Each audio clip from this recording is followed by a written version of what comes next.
É livro de Levítico. Procure aí, Levítico capítulo 1. O livro de Levítico é o terceiro livro da Bíblia, capítulo 1. A partir do versículo 1, nós vamos ler. Quem já encontrou, diga graças a Deus. E chamou o Senhor a Moisés e falou com ele da tenda da congregação, dizendo: fala aos filhos de Israel e diz-lhes: quando algum de vós oferecer oferta ao Senhor, oferecereis as vossas ofertas de gado, de vacas e de ovelhas. Se a sua oferta for holocausto de gado, oferecerá macho sem mancha, à porta da tenda da congregação a oferecerá, de sua própria vontade, perante o Senhor. É isso também que você leu? Foi isso que você leu também? Eu vou ler então pela segunda vez. E chamou o Senhor a Moisés e falou ele da tenda da congregação, dizendo: fala aos filhos de Israel e diz-lhes: quando algum de vós oferecer oferta ao Senhor, oferecereis as vossas ofertas de gado, de vacas e de ovelhas. Se a sua oferta for holocausto de gado, oferecerá macho sem mancha, à porta da tenda da congregação a oferecerá de sua própria vontade, perante o Senhor. Tá bom? Agora coloca a tua Bíblia sobre o teu assento. Feche os teus olhos, coloca as tuas mãos sobre o teu coração e você vai falar para Deus como está o teu coração nessa noite. Você vai falar para Deus o que você veio buscar na casa do Senhor nessa noite. Abra o teu coração diante de Deus. Senhor, meu Deus e meu Pai, nós abrimos o nosso coração para a tua palavra, meu Pai. Fala poderosamente nessa noite, no nome de Jesus, e que assim seja, graças a Deus. Vamos aplaudir bem forte, mas aplauda bem forte, aplauda bem forte a palavra do Senhor. Amém? Toma o teu assento, toma o teu assento, tá bom? Agora eu quero que você olhe para essa pessoa que está do teu lado, olhe bem nos olhos dela e você vai falar assim para ela: não converse comigo, tá bom? E você também não fale com ela. Olhem todos para cá. O livro de Levítico começa com Deus falando da tenda da congregação. Se eu perguntasse para você, a primeira vez que Deus falou com Moisés, onde ele estava? Todo mundo de uma vez? Não. Ele falou para o Moisés, ele estava onde? No Sinai. Ele trazia a palavra de Deus, descia do Sinai.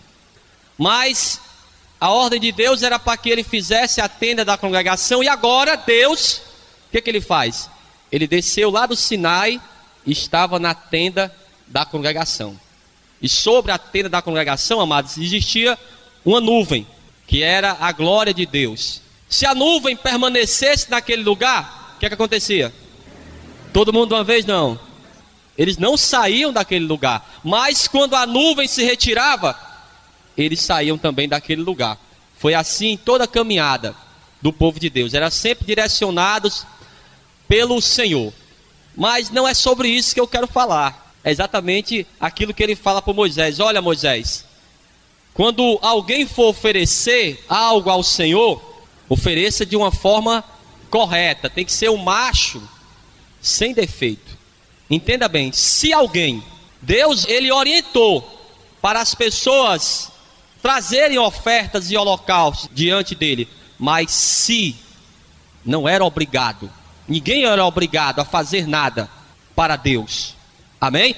Ele passava apenas uma responsabilidade. Olha, se eles quiserem realmente trazer o holocausto e a oferta, tem que ser da forma correta, amém? Então cada um de nós, se nós queremos realmente buscar a Deus, tem que ser da forma correta, não é de qualquer maneira. Para você agradar ao Senhor, tem que ser de uma forma correta. Veja o versículo 3, e olha o que ele diz, ó.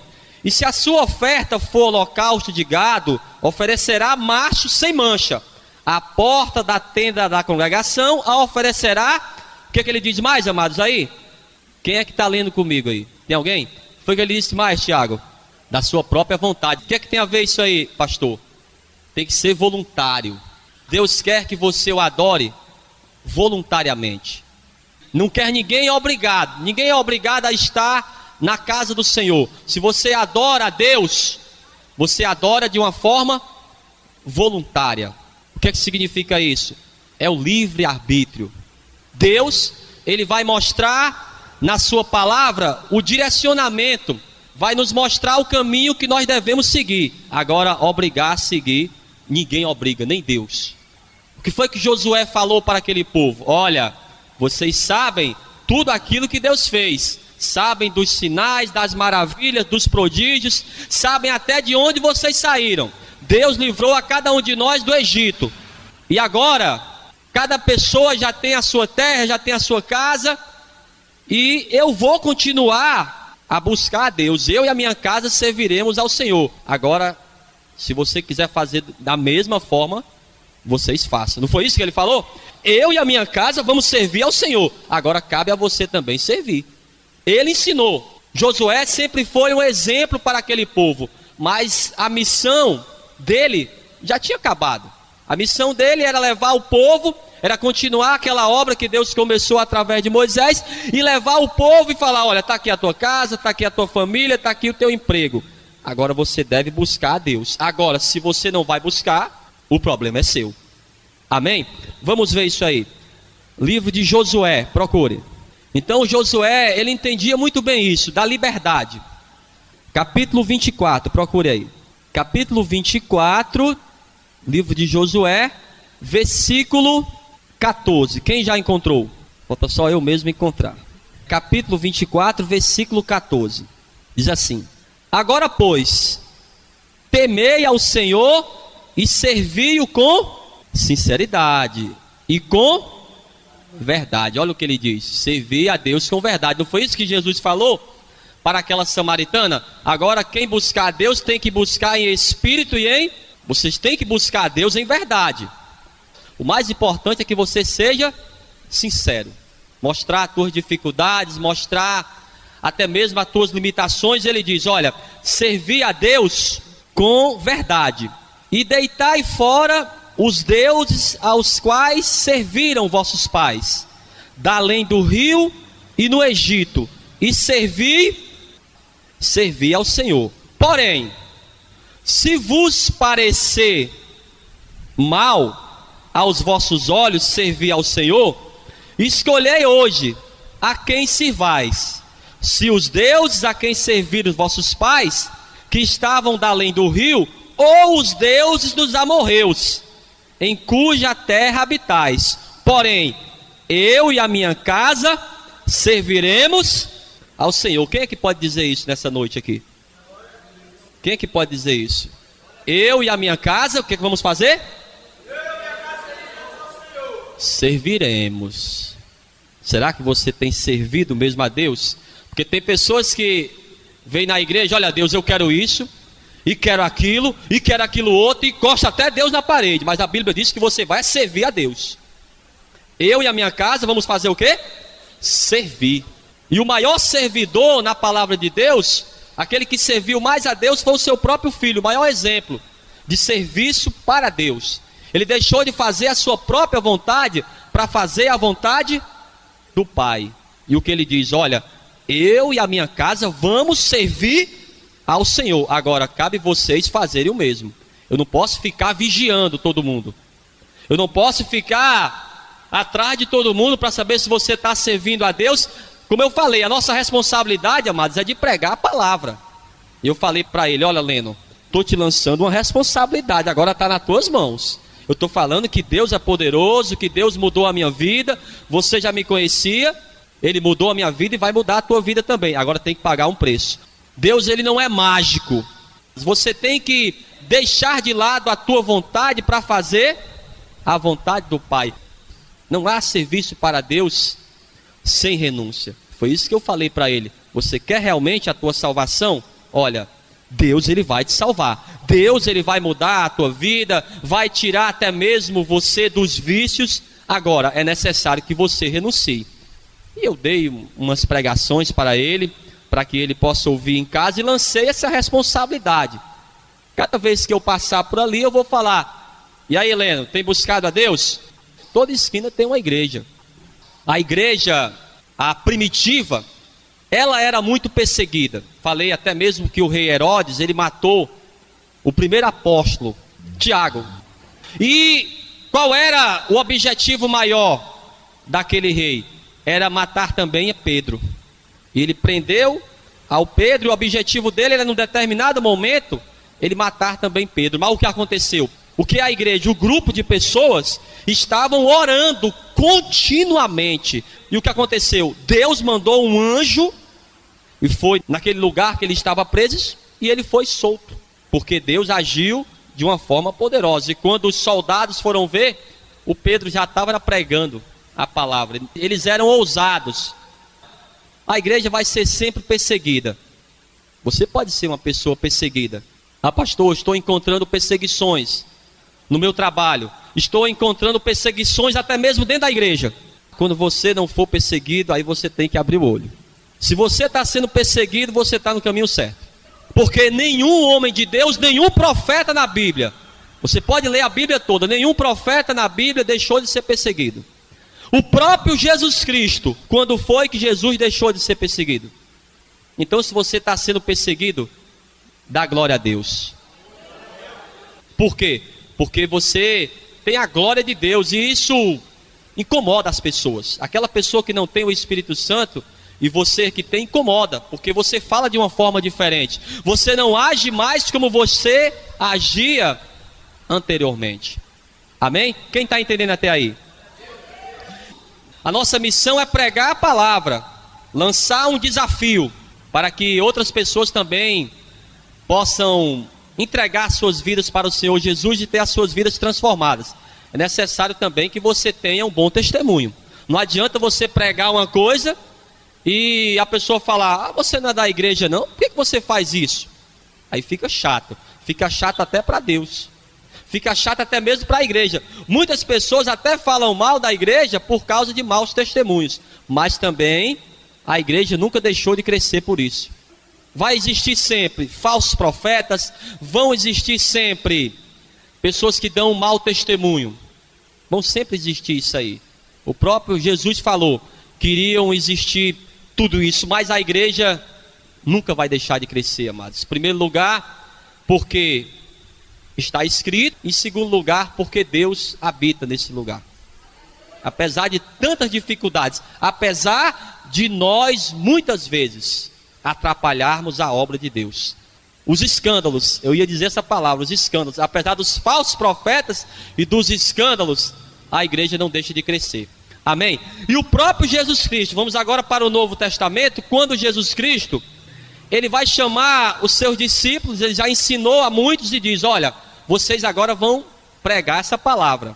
E vocês vão pregar e vão entrar nas casas. Aquele que receber bem você, você vai ficar lá. Mas aquele que não receber bem a você, o que você vai fazer? Você vai bater aos pés. Nem todos vão receber você bem. Nem todos vão se agradar com a palavra de Deus. Mas ele diz: olha, se receber bem, ótimo. Se não, a dificuldade não é minha. O que você tem que fazer é pregar a palavra de Deus. Vamos ver isso aqui? Evangelho de Mateus, capítulo 10, a partir do versículo 5. Ele diz assim, capítulo 10, versículo 5. Jesus enviou esses 12 e lhes ordenou, dizendo: não ireis pelo caminho das gentes, nem entrareis em cidade de samaritanos, mas ide antes as ovelhas perdidas da casa de Israel. E indo pregai, dizendo: é chegado o reino dos céus, curai os enfermos, limpai os leprosos, ressuscitai os mortos, expulsai os demônios, de graça recebestes, de graça dai. Não possuais ouro, nem prata, nem cobre em vossos cintos, nem alforjes para o caminho, nem 2 túnicas, nem sandálias, nem bordão, porque digno é o operário do seu alimento. E em qualquer cidade ou aldeia em que entrardes, procurai saber quem nela seja digno, e hospedai-vos aí, até que vos retireis. E quando entrardes em alguma casa, saudai-a.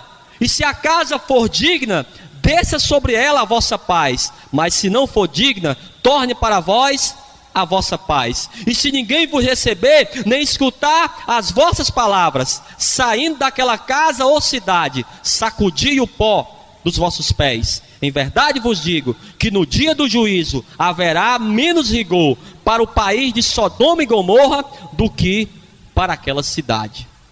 Quando você prega Você passa uma responsabilidade para aquela pessoa. Porque aquela pessoa agora ela tem uma oportunidade. E ela pode estar passando uma dificuldade extrema. E você fala para ela, olha, essa dificuldade tem solução sim. Porque o meu Deus, ele ressuscitou uma pessoa morta. E se um Deus que pode ressuscitar alguém morto há 4 dias, o que é que ele não pode fazer? Então você tem que pregar esse Deus onde você estiver. Essa é a tua responsabilidade. Agora não vá pregar, olha, se você não obedecer, você vai para o inferno. Deus vai te dar a estratégia de você falar de uma forma sábia. Não seja uma pessoa arrogante ou religiosa para pregar a palavra. Porque, por exemplo, o Lennon, cara hippie, eu andava muito com os punks, andava muito com os anarcopunks. Eu gosto dessa linguagem também, gosto de me comunicar dessa forma. Acho que Deus usou o apóstolo Paulo também porque ele sabia utilizar esse comentário, todos os estudos que ele tinha.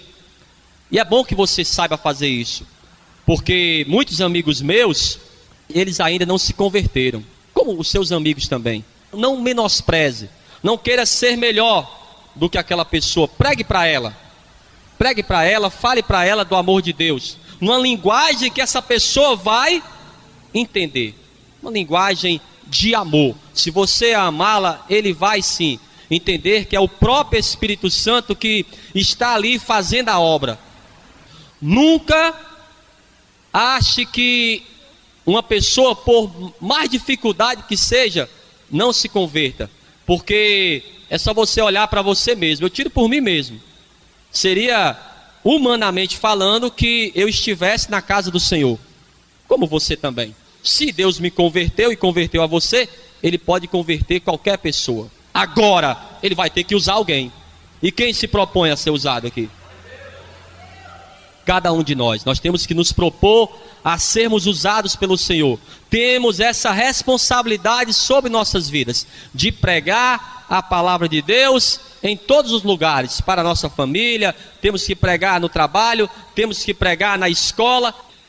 Se você não for usado agora, lá na frente você vai querer ser usado, e aí você não vai ter mais força.